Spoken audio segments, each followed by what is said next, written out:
ധനുമാസം ഇങ്ങനെ ആയിക്കഴിഞ്ഞാൽ പിന്നെ തിരുവാതിരയായി, തിരുവാതിര വ്രതമായി എന്ന് വേണ്ട ആകെ മൊത്തത്തിലൊരു ബഹളം തന്നെ ആയിരിക്കും അല്ലേ. അപ്പോൾ ഞാനും അതുപോലൊരു ബഹളത്തിൻ്റെ പുറകെ ഇങ്ങനെ ഓടിക്കൊണ്ടിരിക്കുകയാണ്. അപ്പോൾ ഇന്ന് നമ്മൾ പോകുന്നത് എൻ്റെ കൂടെ തിരുവാതിര കളിക്കുന്ന കുട്ടിയുടെ വീട്ടിലേക്കാണ്. അപ്പോൾ സംഭവം പ്രാക്ടീസിന് വേണ്ടിയിട്ടായിരുന്നു ഞാൻ ഇന്ന് പോയത്. പക്ഷേ നമ്മുടെ ഡോക്ടർ സണ്ണി പറയുന്നത് പോലെ തിളങ്ങുന്ന ചമയങ്ങളോ പഴങ്കഥകളോ ആയിരുന്നില്ല എന്നെ ഇവിടെ വരവേറ്റത്. പിന്നെയോ, ബാ ഞാൻ കാണിച്ചു തരാം. ഇതാണ് നമ്മുടെ ഇന്നത്തെ താരം. കാണാൻ നല്ല ഭംഗിയുണ്ട്, കോലമുണ്ട്, അതൊക്കെ ശരിയാ. പക്ഷേ ഇവനെ കഴിക്കാൻ പറ്റത്തില്ല. ഭയങ്കരമായ പുളിയായിരുന്നു. ഒരു 2 കിലോ പഞ്ചാരയെങ്കിലും ഇല്ലാതെ ഇതിനെ നമുക്ക് ജ്യൂസ് പോലും പിഴിഞ്ഞ് കുടിക്കാൻ പറ്റത്തില്ല. അതായിരുന്നു അവസ്ഥ. പിന്നെ നേരെ മറ്റുള്ള കൃഷി കാര്യങ്ങളൊക്കെ കാണാനായിട്ട് പോയി. കുറ്റി കുരുമുളകായിരുന്നു അവിടുത്തെ ഏറ്റവും എനിക്ക് ഇഷ്ടപ്പെട്ട സംഭവം. ആ കുഞ്ഞിതിൻ്റെ അത് നിറയെ കുരുമുളക് പിടിച്ചിട്ടുണ്ടായിരുന്നു.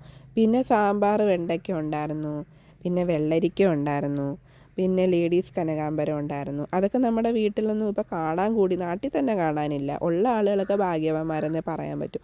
പിന്നെ നിറയെ മുളകുണ്ടായിരുന്നു. ഈ മുളകിൻ്റെ പേരെന്താണെന്ന് എനിക്ക് അറിയില്ല കേട്ടോ. അറിയാവുന്നവരാരെങ്കിലും ഉണ്ടെങ്കിൽ കമൻറ്റ് ബിലോ.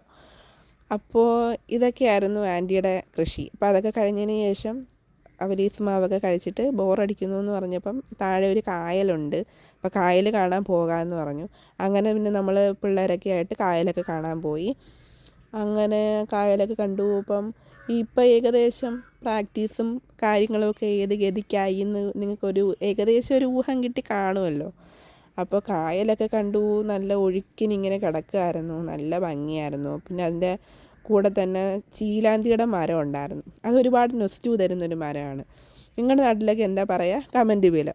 അപ്പോൾ ഇതിങ്ങനെ ചുരുട്ടി പീപ്പിയൊക്കെ ഊതും നമ്മൾ. അങ്ങനെ അതൊക്കെ കഴിഞ്ഞ് സന്ധ്യ മയങ്ങി കഴിഞ്ഞപ്പം നമ്മൾ തിരിച്ച് അമ്പലത്തിൽ പോയി. ഇന്ന് ഫൈനൽ റിഹേഴ്സലായിരുന്നു. ഇനി തിരുവാതിരയുടെ അന്നേ നമ്മൾ വന്ന് കളിക്കത്തുള്ളൂ.